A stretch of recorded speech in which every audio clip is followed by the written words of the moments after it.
நம்ம இப்போ சூப்பரான ஹெல்த்தியான ரெசிபி ஒன்று பண்ணிடலாம். இந்த பச்சை பயிரை அரைச்சி போட்டு நம்ம ஒரு தோசை பண்ணிடலாம். நம்ம வெறும் தோசையை பச்சை பயிரை கொடுத்தோன்னா அந்த குழந்தைங்கள்லாம் சாப்பிடாதுங்க. அதனால் நம்ம அரைச்சி போடலாம் தோசை மாவில். நான் இந்த தோசை மாவில் என்னென்ன போட்டிருக்கேன்னா, கருப்பு கவுனி அரைச்சி போட்டிருக்கேன், அப்புறம் சாமை, அப்புறம் திணை போட்டிருக்கேன். எல்லாத்தையும் போட்டு கருப்பு உளுந்து எல்லாத்தையும் போட்டு அரைச்சி வச்சுருக்கேன். இப்போ நம்ம இதை ஒரு மிக்ஸி ஜாரில் நல்லா அரைச்சிக்கலாம் நைஸாக. அதுக்கப்புறம் இதில் ஆட் பண்ணி தோசை ஊற்றினா குழந்தைங்க இது தெரியாது, அதை ஆட் பண்ணோன்னா பச்சை பயிறு ஆட் பண்ணோன்னு தெரியாது. அதனால் அதை மிக்சியில் போட்டு நல்லா அரைச்சிக்கலாம்.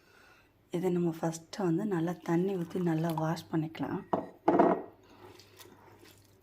ஏன்னா நம்ம பச்சை பயிறு அப்படியே பச்சையாக தானே ஊற வச்சுருக்கோம்.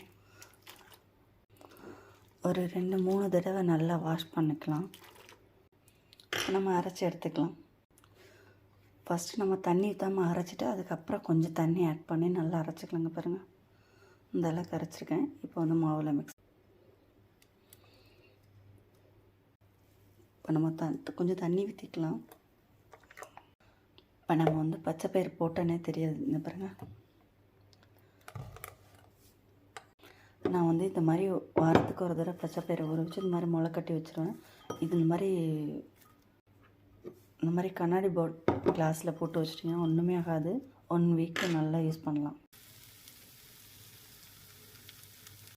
பாருங்கள், தோசை எப்படி வருதுன்னு பாருங்கள். முருன்னு இருக்கு.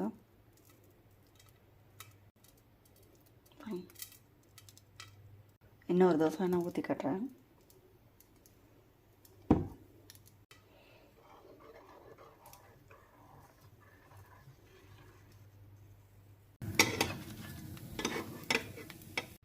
இப்போ நம்ம தோசை ரெடி பண்ணிட்டோம். 2வது தோசை ஊற்றும் போது கல் காயவே இல்லை, ஊற்றிட்டேன். இப்போ இந்த தோசை பாருங்கள், நார்மல் தோசை மாதிரி இருக்கும். ஆனால் சூடாக இருக்கும்போது ரொம்ப நல்லா டேஸ்ட்டாக இருக்கும். பாருங்கள், முறுமுறுன்னு இருக்கும். ஆறுனதுக்கப்புறம் கொஞ்சம் உதவத்தான்னு ஒரு மாதிரி இருக்கும். ஆனால் சூடாக சாப்பிட்டா செம்ம டேஸ்ட்டாக இருக்கும். இப்போ நம்ம பொடி வச்சிடலாம். அதுக்கு குழந்தைங்களுக்கு பொடி வச்சு கொடுத்தா ரொம்ப சூப்பராக இருக்கும். இதை வாரத்துக்கு ஒரு தடவை ட்ரை பண்ணி பாருங்கள். செம்ம டேஸ்ட்டாக ஹெல்த்தியான ரெசிபி. பாய்.